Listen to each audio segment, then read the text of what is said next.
بسم الله الرحمن الرحيم إن الحمد لله نحمده ونستعينه ونستغفره ونعوذ بالله من شرور أنفسنا ومن سيئات أعمالنا من يهديه الله فلا مضل له ومن يضلل فلا هادي له وأشهد أن لا إله إلا الله وحده لا شريك له وأشهد أن محمدا عبده ورسوله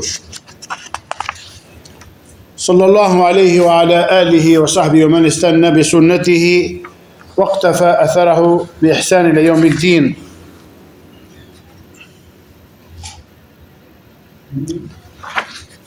Falenderojmë Allahun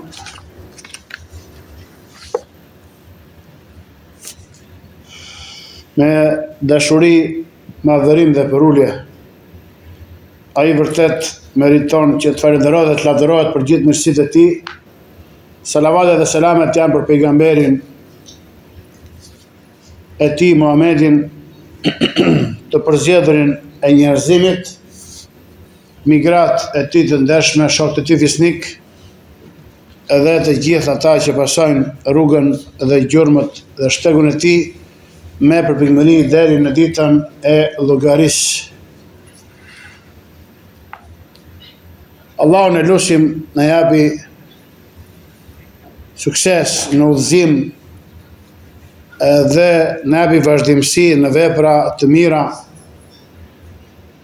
edhe t'i bëj veprat tona më të mira, veprat e fundit përmbyllse, edhe ditën tonë më të dashur dhe më të dëshiruar, ditën kur do të takojmë atë.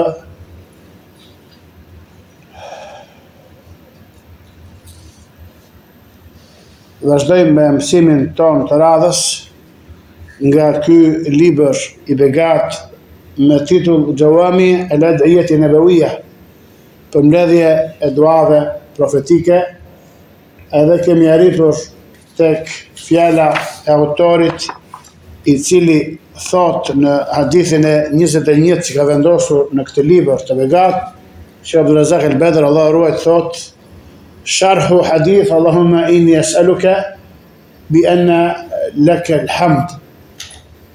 Komenti i hadithit o Allah, të kërkoj ty, sepse me të vërtet ty të takon i gjithë lavdërimi.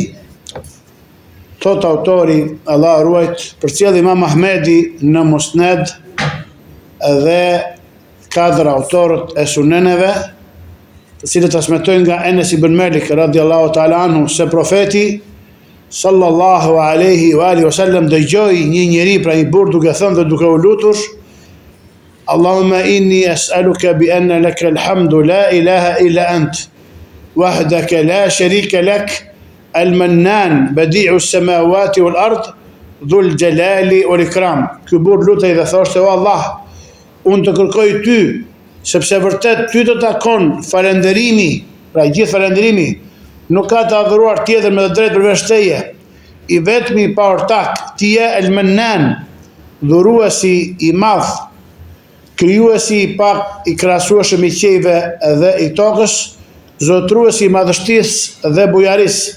Atëherë profeti sallallahu alaihi wasallam tha: "Laqad sa'alta Allah bismihi al-a'zam, alladhi idha du'iya bihi ajab wa idha su'ila bihi a'ta."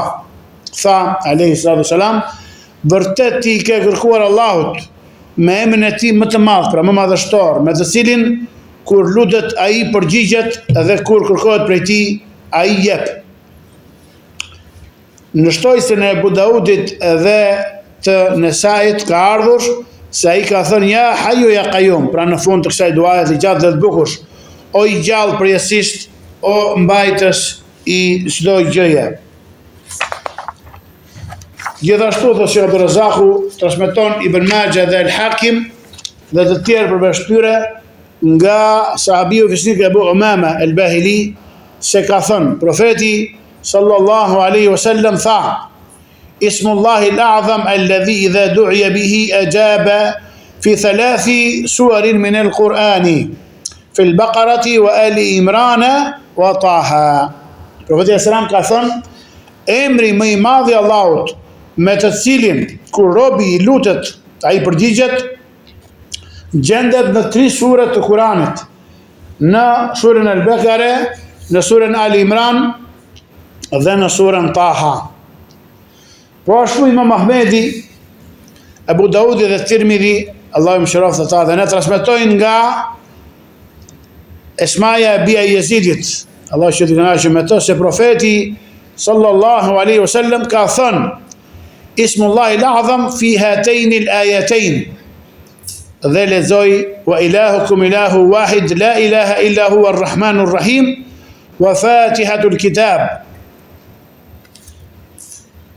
wa fatihatu al-Imran, Allahu la ilaha illa hu al-hayyul qayyum. Pra profeti sallam ka thënë, emri më i madh i Allahut gjendet në këto dy ajete. Dhe recitoj këtë ajet në surën Bakare, ku thotë i lartësuari: dhe i adhuruari juaj i vërtet është një i adhuruari vetëm, nuk ka të adhuruar tjetër me drejt vërshti mëshiruesit mëshirbërësit. Dhe në fillimin e surës Ali Imran, Allahu nuk ka të adhuruar tjetër me drejt vërshti të gjallit përjetësisht mbajtësit të çdo gjëje. Po ashtu autorët e suneneve dhe Ibn Hibbani transmetojnë nga Burejde radiallahu anhu se ka thënë: i dërguari i Allahut sallallahu alaihi wa sallam dëgjoi një njeri duke thënë: o Allah, unë të kërkoj ty duke dëshmuar se ti e Allahu nuk ka të adhuruar tjetër me të drejtë përveç teje, i vetmi, pra el ahad, i pavarur i absolut, samad, ai që nuk ka lindur, pra lem yelid wa lem yulad wa lem yakun lahu kufuwan ahad, ai që nuk ka lindur dhe nuk është i lindur dhe askush nuk është i barabartë me të.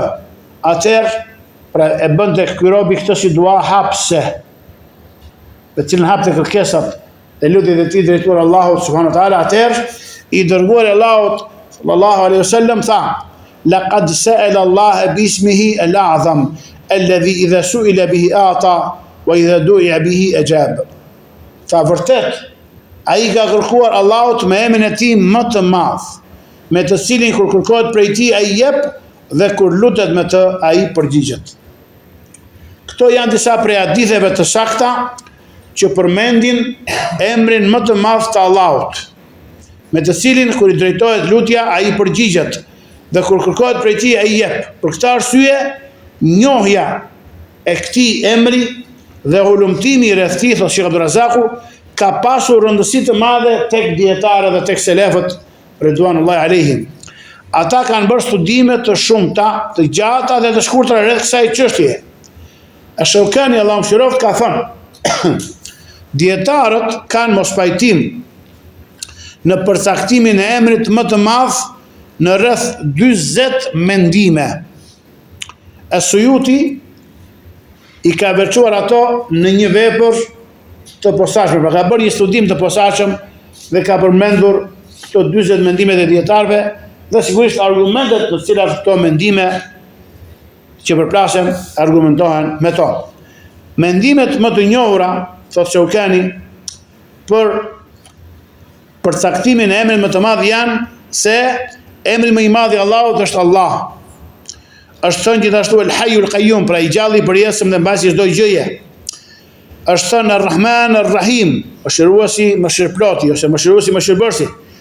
Sidoqoftë, thotë Sheikh Abdurrazaku, kush e lut Allahun me lutjet e përmendura më sipër dhe thot: Allahumma inni as'aluka bi anna laka al-hamdu la ilaha illa ant wahdaka la sharika lak al-mannan badi'u as-samawati wal-ard dhul jalali wal-ikram ya hayyu ya qayyum. Pra, duke sikur i ka bërë bashkë të gjitha tekstet që përmendi, thot: o Allah, unë të lutem sepse ty të takoni gjithë falënderimi, nuk ka të adhuruar tjetër me të drejtë përveç teje, i vetëm partak, o dhuruesi i madh, pra el Mannan, bediu semawati wal ard, pra krijuesi i qiellit dhe i tokës pa shembull paraprak, zotruesi i madhështisë dhe bujarisë, pra dhul xhelali wal ikram, dhe ja hayyu ya qayyum, o i gjalli i përjetshëm dhe mbajtës i çdo gjëje, ose thot sheikhu: Allahumma inni as'aluka bi anni ashhadu annaka anta Allahu la ilaha illa ant al-ahad as-samad alladhi lam yalid wa lam yulad wa lam yakun lahu kufuwan ahad. Pra Allah, unë të lutem ty duke dëshmuar se ti e Allahu, nuk ka të adhuruar tjetër me të drejtë përveç teje, i vetmi, pra el-ahad, i pavarur i absolut, samad, pra që nuk ka nevojë për askënd, të gjithë ka nevojë për të. Ai që nuk ka lindur dhe nuk është i lindur dhe askush nuk është i barabartë me të.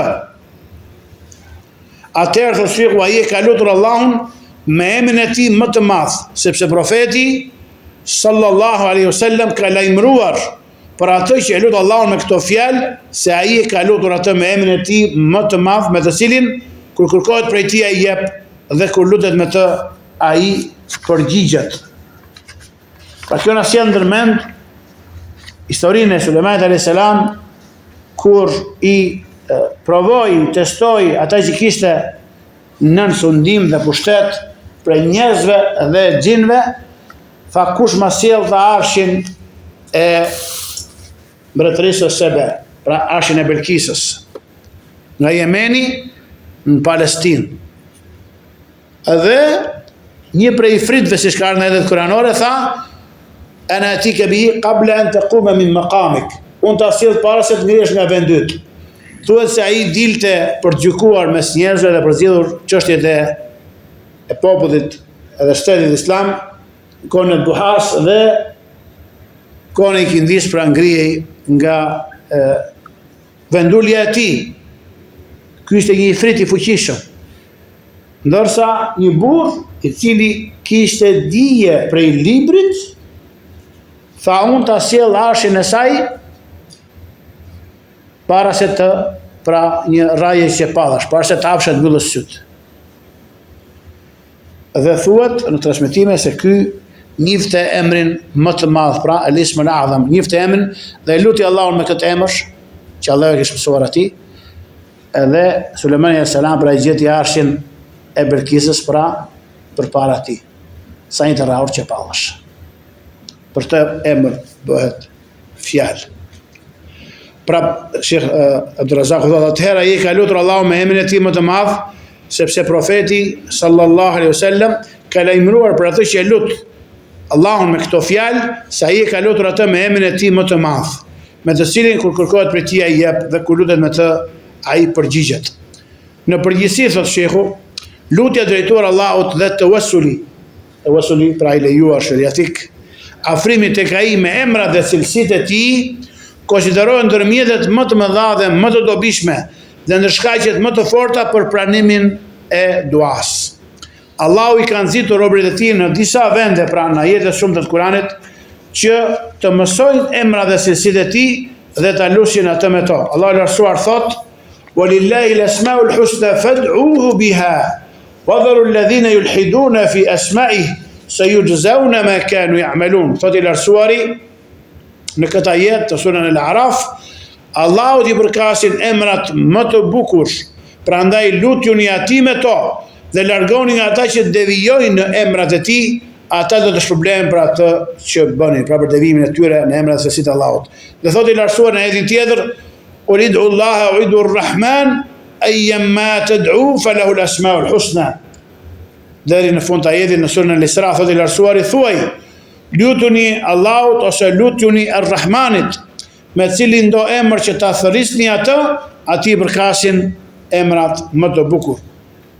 Dhe thot i lartësuari në këto ajete në surën Al-Hashr, ku thuhet se janë 3 ajete që janë përmendur së bashku më shumë emra të Allahut subhanahu wa taala në çdo vend tjetër të Kuranit, thot i lartësuari: "Huwa Allahu alladhi la ilaha illa hu, عالم الغيب والشهادة هو الرحمن الرحيم هو الله الذي لا إله إلا هو الملك القدوس السلام المؤمن المهيمن العزيز الجبار المتكبر سبحان الله عما يشركون هو الله الخالق البارئ المصور له الأسماء الحسنى يسبح له ما في السماوات والأرض وهو العزيز الحكيم."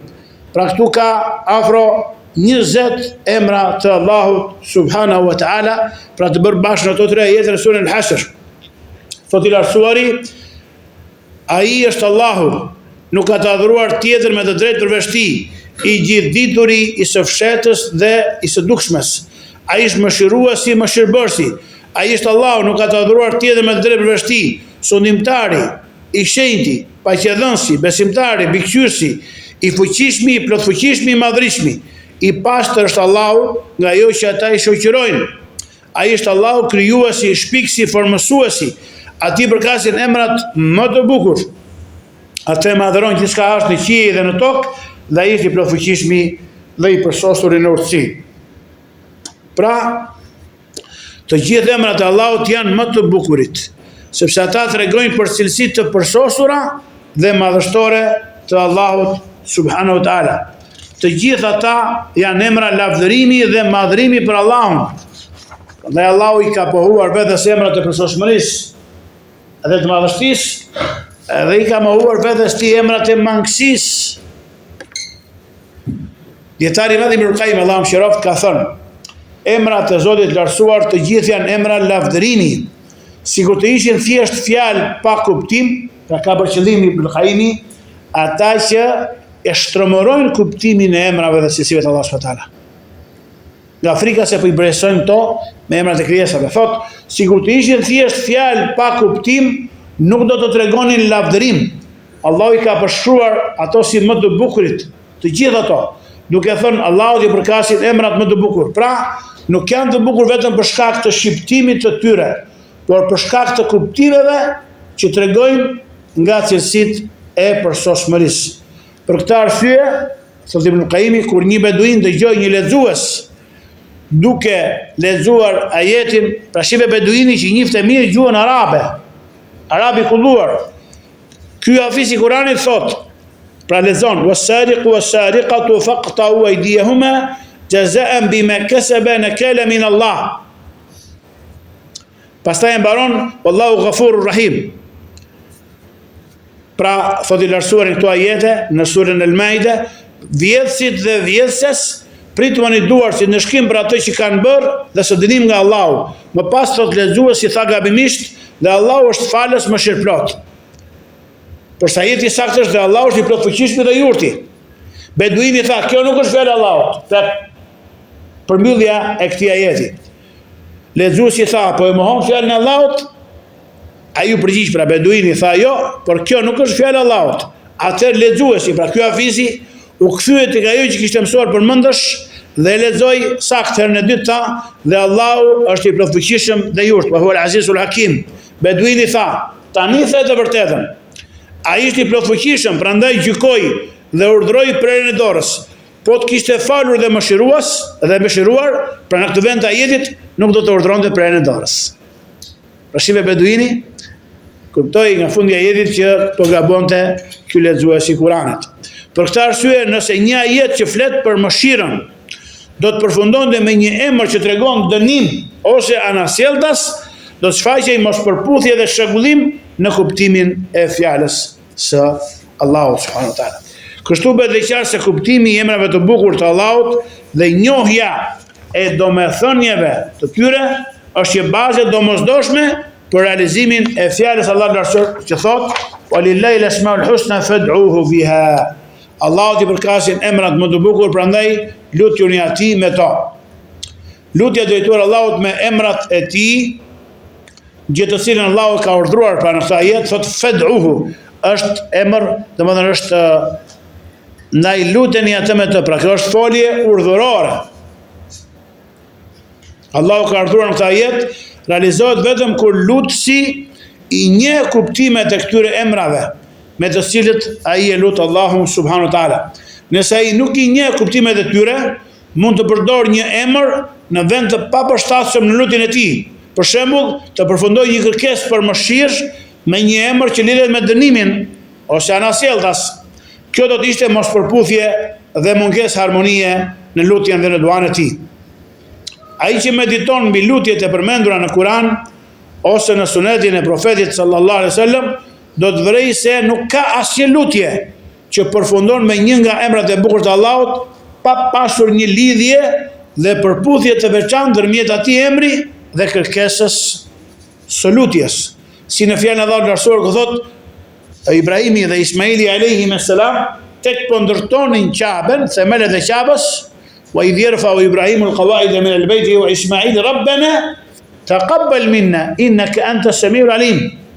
Pra lutesh i Zotit ynë, pranoje prej nesh pra këtë vepër, sepse ti je dëgjuesi dhe i gjithë ditur, dhe fjala e tij Rabbana amanna faghfir lana warhamna wa anta khairur rahimin. Zoti ynë, ne të kemi besuar ty, prandaj na fal dhe na mëshiro, sepse ti je më mëshiruesi mëshiruesve. Dhe fjala e tij ku thot Rabbana iftah bainana wa bain qaumina bil haqq wa anta khairul fatihin. Zoti ynë, gjyko me gjykimin tënd të drejtë mes nesh dhe popullit ton. Ishte duaja e kujt? E Musait dhe Harunit alayhi salam.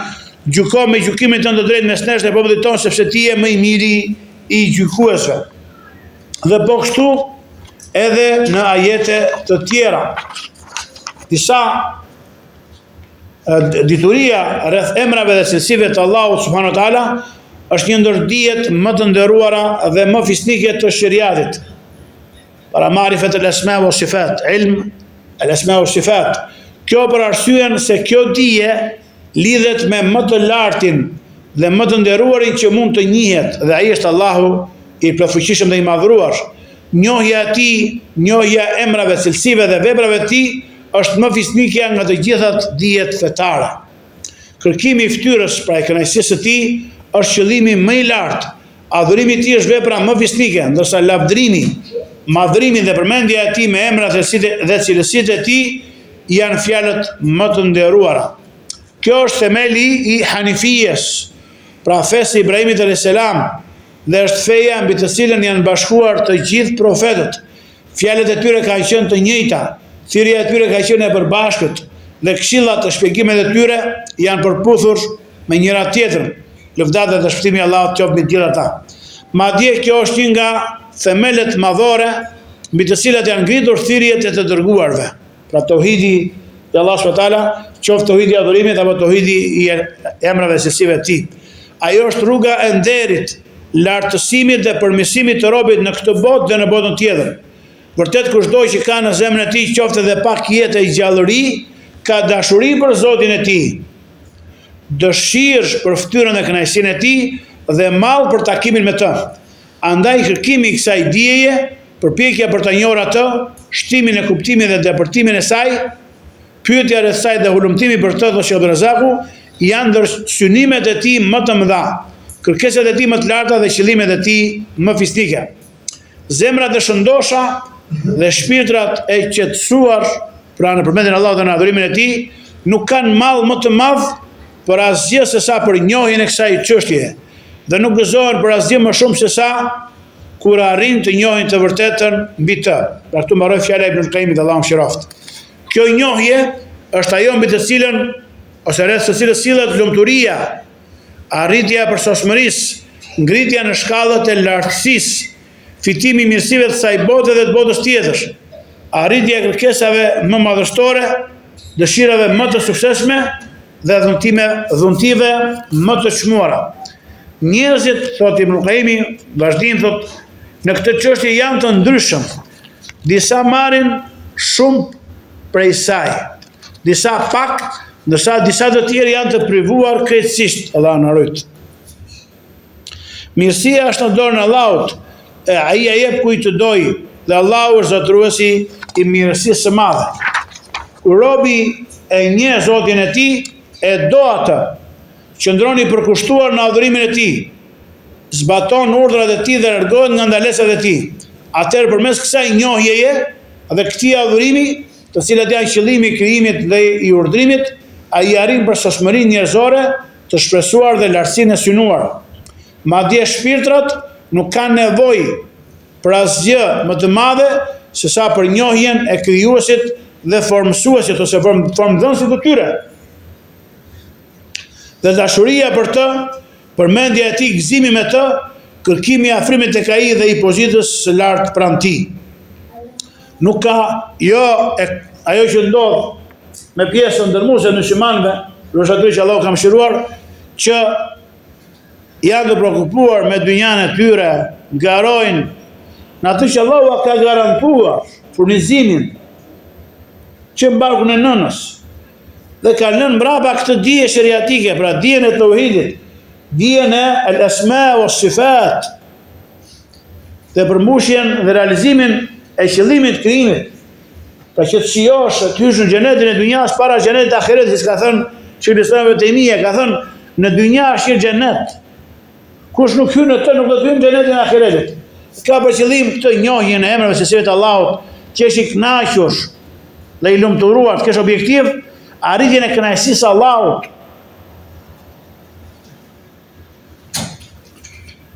Dhe thotë Ibn Qayyim, thotë nuk ka rrugë për arritjen e kësaj verse përmes njohjes së emrave dhe cilësive të tij.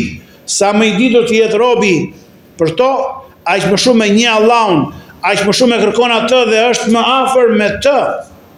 Ndërsa sa më pak ti njoh ato, aq më ignorant është ndaj Allahut, aq më pak e dëshiron atë për Allahun dhe aq më larg është prej tij. Dhe aq më pak e pranohet lutja. Allahu e vendos robin në atë pozitë në të cilën robi e ka vendosur Allahu në veten e tij. La ilaha illallah.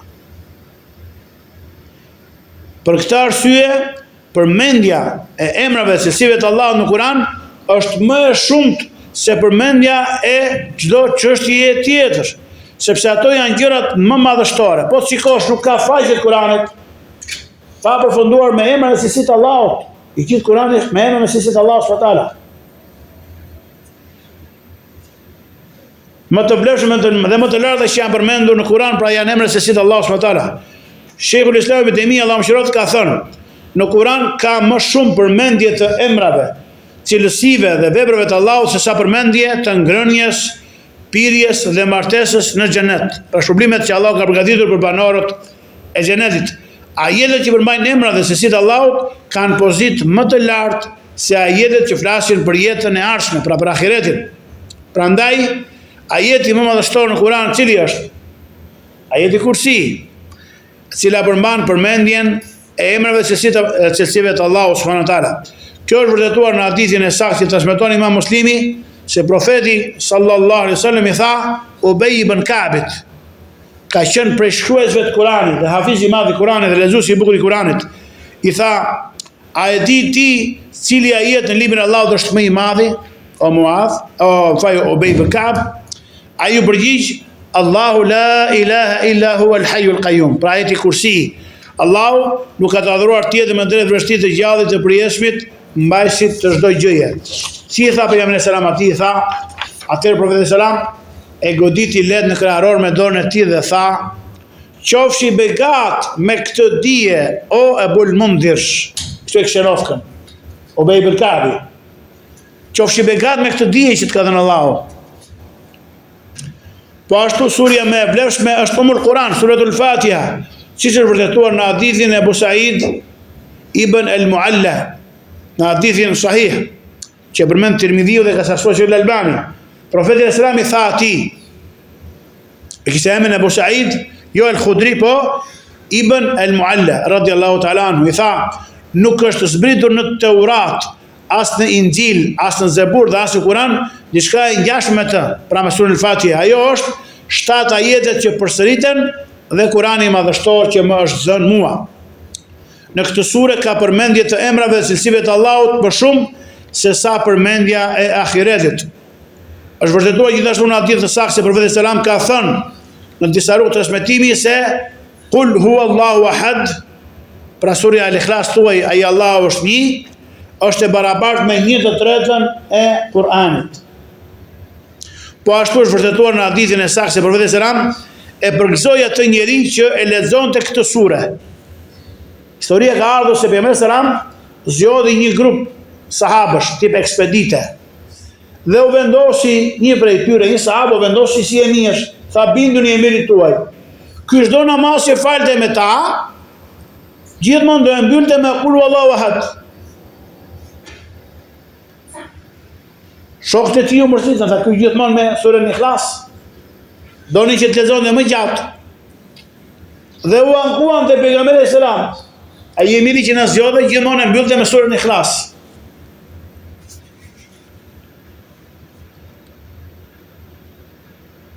Profeti selam i tha: pyetini pse lexon surën Ikhlas ju gjithmonë? Thot: unë e dua atë, pra surën Ikhlas, sepse ajo është cilësi e të gjithë mëshirshmit, sifatur rahmani e quajti, cilësia e Rahmanit. Profeti selam çfarë tha? Lajmërojeni se Allahu e do atë. Allahu Akbar. Ose në transmetim, dashuria jote për surën e Ikhlas të futin në xhenet. Që donte fort të sure dhe lexonte gjithmonë të sure namazin e tij. Allahu Akbar. Pra kjo tregon se Allahu e do ato që i do cilësitë e tij dhe përmendjen e tij. Ky është një kapitull shumë i gjerë. Asa thotë si beson me dinia, nëse robi thot ka një halë, por haron që t'ja përmendi Allah subhanahu wa taala, sepse vetëm e lavdëron, e falënderon dhe e madhron atë. Ta di se Allah do t'ja zgjidhë hallet, edhe pse ky s'e ka përmendur Allahut, sepse e shqetësoi dhikri i tij nga paraqitja e duave dhe nevojave të tija urgjente. I dha përparësi dhikrit, madhrimit, lavdërimit, shenjtrimit të Allah subhanahu wa taala.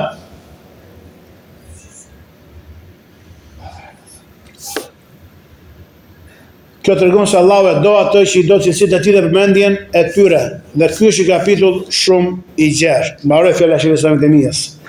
Kjo njohje, kjo dashuri dhe kjo qetësi shpirtërore me Allahun janë rruga e sigurt për udhëtarët drejt Allahut. Dhe rruga fitimprurse për ata që përpiqen seriozisht. Udhëtimi drejt Allahut përmes njohjes së emrave dhe cilësive të tij është një çështje mahnitëse dhe hapja që sjell ajo është po ashtu mahnitëse. Ke një hall, ke një breng, ke një pikëlli, ke një belat madhe, zgjatu në parathonjen tënde të lutjes në emrat e cilësitë të Allahut. Tho ja Hayyu ya Qayyum, ya Dhal Jalali wal Ikram, zgjatu, pastaj kërkon çështjen tënde. Do shikosh që si do të përgjigjesh Allah subhanahu wa taala. Dhe mundësisht thotë salavatet për pejgamberin sallallahu alaihi wasallam. Do shikosh që Allah do t'i hapi dyert, do t'i zgjidhë çështjet. Kjo quhet hapje, sukses, pranim duaje, përmbushje e lutjes e kërkesës. Allahu Akbar, sa të mangat si. Njeriu që ecën në këtë rrugë, njeriu që ecën në këtë rrugë i është dhënë lumturia, ndërkohë që ai mund të jetë i shtrirë në shtratin e tij, pa lodhje, pa mundim, pa u larguar nga vendindja e tij dhe pa u dëbuar nga shtëpia e tij. Në shtratin e tij, përmend emrin e cilësitë të Allahut subhanahu wa taala, me madhërim, sinqeritet, me përulje, fiton xhenetin. Allahu Akbar. Ai vazhdon të ngjitet në këto lartësi dhe të ecë në këtë rrugë derisa të arrijë gradat më të larta dhe pozitat më fisnike. Pra nga shtrati i yt fiton kënaqësinë e Allahut.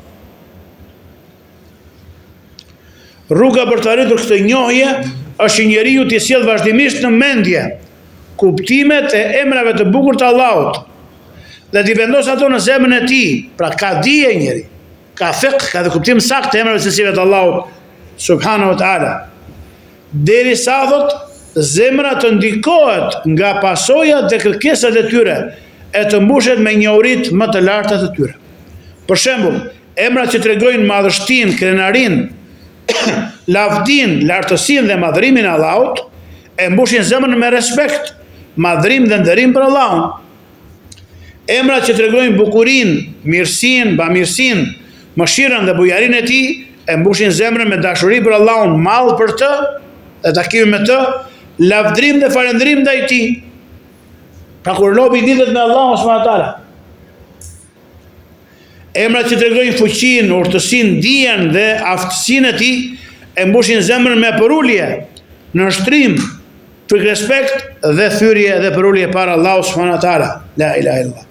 Emrat që tregojnë dijen e plot, njohjen e hollësishme, përfshirjen e gjithçkaje, mbikëqyrjen dhe vëzhgimin e tij e mbushin zemrën me ndjenjën e mbikëqyrjes së Allahut në çdo lëvizje dhe qetësi. Inni ma'akum asma'u wa ara. Inna Allah kana alaykum raqiba. Inna Allah samiun alim. Si dhe me ruajtjen e mendimeve nga idetë e këqija dhe dëshirat e prishura. Emrat që tregojnë pasurinë e plot, panevojshmërinë dhe butësinë e Allahut e mbushin zemrën me ndjenjën e nevojës së plot për të. Pra ky është robrimi, ky është Islami vërtet. Me varësi ndaj tij dhe me kthim tek ai në çdo kohë dhe në çdo gjendje. Këto njohuri dhe kuptime që përfitojnë zemrat për shkak të njohjes së robit ndaj emrave dhe cilësive të Allahut, si dhe për shkak të adhurimit të Allahut përmes tyre, janë gjërat më madhështore, më të mira dhe më të përsosura që mund të arrijë njeriu në këtë botë. Allahu nuk i jep robit të tij ndonjë dhuratë më të vlefshme se kjo. Ato janë shpirti i tauhidit dhe thelbi dhe esenca e tij. Kushdo që i hapet kjo derë, atij i hapet dera e tauhidit të pastër dhe e besimit të plotë. Allahu Akbar. Kjo është një tregti fitimprurse. Nga fitimet e saj janë qetësia e shpirtit, dhe mbyllim me këto. Prehja dhe siguria e zemrës, zgjerimi dhe ndryshimi i krearorit, banimi në Firdausin e lartë në ditën e Kiametit, shikimi i fytyrës fisnike të Allahut, fisnik, fitimi i kënaqësisë së tij dhe shpëtimi nga zemrimi dhe nga dënimi i tij. E mbyllim me kaq. Wallahu a'lam. Wa sallallahu alaihi wasallam wa barak nabina Muhammad wa alihi wa sahbihi ajma'in. Pse Allahu na bëj dobi me këtë mësim dhe na bëj betur që gjejmë fjalë dhe pasojnë ato me përmbimëri. Subhanak Allahumma bihamdik, ashhadu an la ilaha illa anta astaghfiruka wa atubu ilaik. Walhamdulillahi rabbil alamin.